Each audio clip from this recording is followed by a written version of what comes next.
दोस्तों Vodafone idea की बात करें फ्राइडे को जबरदस्त तेजी का वातावरण बना। करीब 20% की बम्पर तेजी बनी। स्टॉक सीधा 16 के टच कर गया, जो स्टॉक 13 के आसपास ट्रेड करा था और वॉल्यूम में आया बहुत बड़ा तूफान। एक तरह से कह सकते हैं कि फ्राइडे के दिन वोडाफोन आइडिया ने एक नया इतिहास रचा।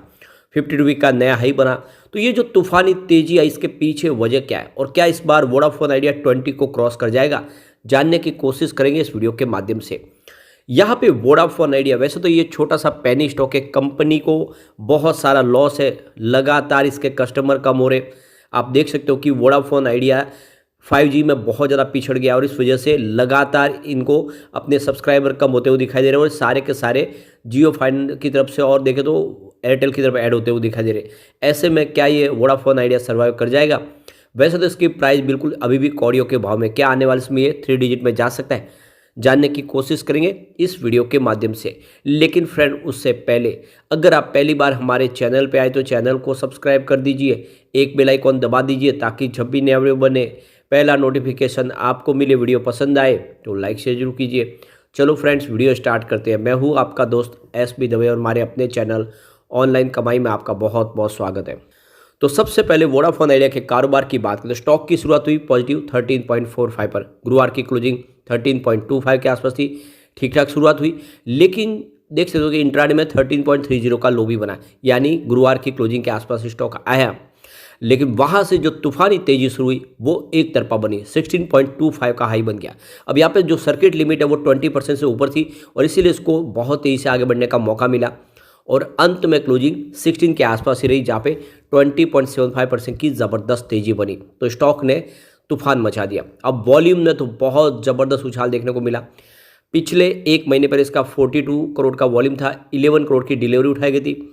1 वीक पहले 69 करोड़ का वॉल्यूम होता, 16 करोड़ की डिलीवरी उठाई हुई और गुरुवार को 22 करोड़ का ही वॉल्यूम होता, 5 करोड़ की डिलीवरी उठाई गई थी, यानी वॉल्यूम काफ़ी कम हो गया था। लेकिन फ्राइडे को वॉल्यूम ज़बरदस्त बढ़ा, 199 करोड़ का बम्पर वॉल्यूम हुआ और 49 करोड़ के शेयर डिलीवरी बेस काम पे उठाए गए। अब यहाँ पे पूरे बाजार में वॉल्यूम के मामले में वोडाफोन आइडिया नंबर 1 बना और होगा क्यों नहीं, क्योंकि 200 करोड़ के ऊपर का कारोबार, ये कोई छोटी बात नहीं है। अब इसकी परफॉर्मेंस को देखें तो 22 दिसंबर को स्टॉक 13.60 के आसपास था, जहाँ पे 0.4% की गिरावट हुई थी। अगर हम बात करें 26 दिसंबर की तो 13.35 के आसपास स्टॉक था, जहाँ पे 1.8% की गिरावट फिर से हुई। लेकिन 27 दिसंबर को स्टॉक फिर से 13.45 के आसपास आया, जहाँ पे 0.7% की मामूली सी तेजी बनी और 28 दिसंबर की बात करें क्लोजिंग 13.25 के आसपास हुई, जहाँ पे 1.5% की गिरावट हुई। तो लगातार दबाव में था स्टॉक, लेकिन 29 तारीख को पूरा पासा पलट गया और जो 13.25 के आसपास स्टॉक था वो 16.25 तक पहुंचा इंट्राडे में, यानी छोटे स्टॉक में 3 रुपये का बम्पर जंप, और इसमें इंट्राडे में भी लोगों ने जम के पैसे कमाए। अब आप इसकी परफॉर्मेंस को देखें तो 13.30 दिन का लो और हाई 16.25, 5.70 इसका 52 वीक का लो है, हाई है वो 16.25 का। तो अब आप देख ही सकते हो कि जो आपके पैसे हैं वो डबल नहीं बल्कि 3 गुना हुए। ऑल टाइम लो रेंज इसकी 2.40 की और हाई 125 का। तो अभी उस लेवल से स्टॉक बहुत नीचे। ये प्राइस जब बाजार में आइडिया लिस्ट हुई थी उस समय की प्राइस है, उसके बाद में वोडाफोन आइडिया का मर्जर हुआ, तब से इसके लिए बुरे दिन शुरू हुए। अब यहाँ पे इसकी परफॉर्मेंस देखें तो पिछले एक साल में इसने 101% का पॉजिटिव रिटर्न दिया, लेकिन 6 मंथ के हिसाब से देखें तो 114% का बम्पर रिटर्न दिया है, यानी सिर्फ 6 महीनों से कम पीरियड में आपके पैसे डबल हुए वोडाफोन आइडिया में। 3 मंथ की बात करें इसने 37% की तेजी बताई है। 1 मंथ के हिसाब से देखें तो 20% का पॉजिटिव रिटर्न दिया है। अगर हम बात करें 1 वीक की तो 17% की तेजी है और 1 डे के हिसाब से 21% की तेजी है। कुल मिला के ज़बरदस्त रिटर्न दिया है।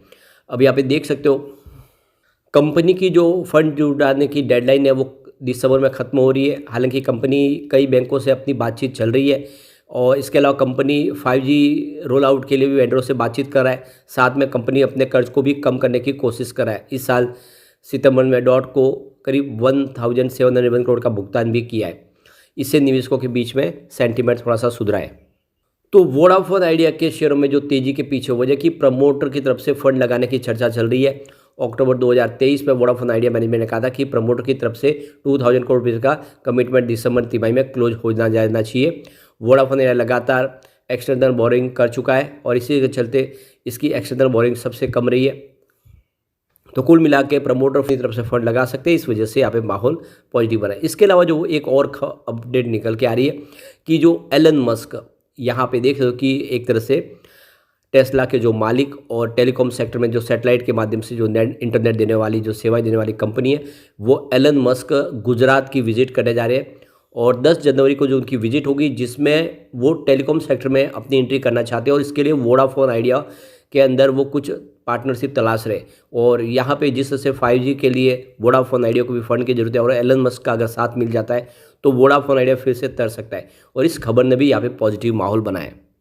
तो एलन मस्क इंडिया में टेलीकॉम सेक्टर में एंट्री करना चाहते हैं, उनके लिए वोडाफोन आइडिया के अंदर अपॉर्चुनिटी है। यह एक तरह से देखें तो कमज़ोर कंपनी है, इसके अंदर फंड की कमी है, उनके पास काफ़ी बड़ा फंड है। तो वाइब्रेंट गुजरात जो समिट होने जा रहा है 10 जनवरी से लेकर 12 जनवरी के बीच में, जिसमें एलन मस्क गुजरात आएंगे और हो सकता है कि इस मामले को आगे बढ़ाया जाए और अगर ये डील हो जाती है तो फिर देखो कि वोडाफोन आइडिया के दिन पलट सकते हैं और ये वोडाफोन आइडिया जो इस समय छोटा पेनी स्टॉक हुआ है वो एक बड़ा मल्टी बैगर बन सकता है। अभी फिलहाल इसके ऊपर कंफर्म खबर नहीं आई है, इसके लिए हमें देखना होगा।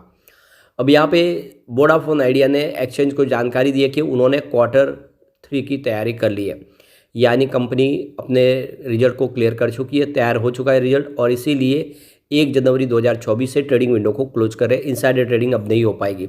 तो सेबी का जो रूल्स बना हुआ है जिसके तहत एक बार रिजल्ट बन जाता है उसके बाद में जो कंपनी से संबंधित लोग हैं वो ट्रेडिंग नहीं कर पाएंगे, क्योंकि उनको पता है रिजल्ट के अंदर क्या पॉजिटिव बातें और क्या इसकी नेगेटिव बातें और उसका किस तरह से वो गैर फायदा ना उठाए। इसीलिए सेबी ने ये इनसाइडर ट्रेडिंग के लिए ट्रेडिंग रोक लगा दी है। तो आप देख सकते हो कि कंपनी से संबंधित चाहे प्रमोटर हो या फिर बोर्ड के मेंबर हो या एम्प्लॉइज़, कोई भी अब ट्रेडिंग नहीं कर पाएगा। उनकी ट्रेडिंग विंडो क्लोज रहेगी और ये तभी खुलेगी जब कंपनी अपना रिजल्ट डिक्लेयर कर देगी। उसके 48 घंटे के बाद में नॉर्मल ट्रेडिंग शुरू हो पाएगी और वो अपनी ट्रेडिंग कर पाएंगे। तब तक के लिए ट्रेडिंग विंडो बिल्कुल क्लोज है। अब यहाँ पे रिजल्ट की संभावना को देखें तो सितंबर 2022 में 10,711 करोड़ के आसपास इनका रिवेन्यू था, जो सितंबर 2023 में बढ़ के 10,751 करोड़ तक पहुँचा। तो पिछले एक साल में रिवेन्यू बढ़ा है, ये काफ़ी अच्छी बात है, राहत भरी खबर है इस समय देख सकते हो वोडाफोन आइडिया के लिए। लेकिन सबसे जो बड़ी चिंताजनक बात है, कंपनी लगातार लॉस में बनी और लॉस भारी बन रहा है और बढ़ रहा है। सितंबर 2022 में जहाँ पे 7,596 करोड़ का लॉस था, वो लॉस आप देख रहे हो कि सितंबर 2023 में बढ़ के करीब 8,738 करोड़ तक पहुँच गया, यानी पिछले 4-5 क्वार्टर के मुकाबले सबसे ज़्यादा लॉस दिखाई दिया है सितंबर में। अब यहाँ पे अगर इसके नेटवर्थ को भी देखें तो वो लगातार नेगेटिव बन रहा है। ये समझ सकते हो कि 2019 में जहाँ पे 59,635 करोड़ पॉजिटिव था इनका नेटवर्थ, इस समय 74,359 करोड़ निगेटिव है और यही सबसे बड़ी चिंताजनक बात है। वैसे पूरे साल का अगर देखें एवरेज लगा के तो प्रॉफिट जो है बना नहीं हो, लेकिन लॉस कम हुआ है। 2020 में 73,878 करोड़ के आसपास लॉस था, 2023 में ये घट के 29,301 करोड़ के आसपास आया। अब एक बार हम इसके पिवट लेवल को चेक कर लेते हैं। तो यहाँ से अगर गिरावट हो जाती है तो 14 का पहला सपोर्ट है, ये टूटा तो स्टॉक आपको 12 तक जाता हुआ दिखाई दे सकता है और अगर गिरावट का माहौल और आगे बढ़ा तो फिर 11 तक जाने की संभावना बनेगी। ये बड़ी गिरावट हुई तो ऐसा पॉसिबल है। पॉजिटिव माहौल बनने लगेगा तो आप देख सकते हो कि 17 का पहला रजिस्टेंस है, 17 को पार कर लिया तो फिर स्टॉक आपको 18 तक जाता हुआ दिखाई देगा और एक बार 18 को क्रॉस किया तो फिर सीधा 20 यानी 20 की लेंथ में आ सकता है और एक बार 20 को पार करने के बाद नई तेजी भी आ सकती है। ऐसे में शॉर्ट टर्म में पैसा कमाने का थोड़ा सा मौका जरूर है। लॉन्ग टर्म इन्वेस्टर फिलहाल वोडाफोन आइडिया में निवेश न करें, क्योंकि अभी भी कोई मजबूत रणनीति नहीं बनी है। कंपनी फिलहाल लॉस मेकिंग है और लगातार इनके कस्टमर कम हो रहे हैं और इसीलिए अभी आपको लॉन्ग टर्म का नजर लेकर निवेश न करें। शॉर्ट टर्म में पैसे कमाने के बारे में सोच सकते हैं, लेकिन फ्रेंड कोई भी इन्वेस्टमेंट करने से पहले अपने फाइनेंशियल एडवाइजर के बारे में ले ले या अपना खुद का रिसर्च करें, क्योंकि मैंने वीडियो आपके एजुकेशनल पर्पज़ के लिए ही बनाया। वीडियो पसंद आए तो लाइक से जो कीजिए और चैनल को सब्सक्राइब कर दीजिए। Thank you friend.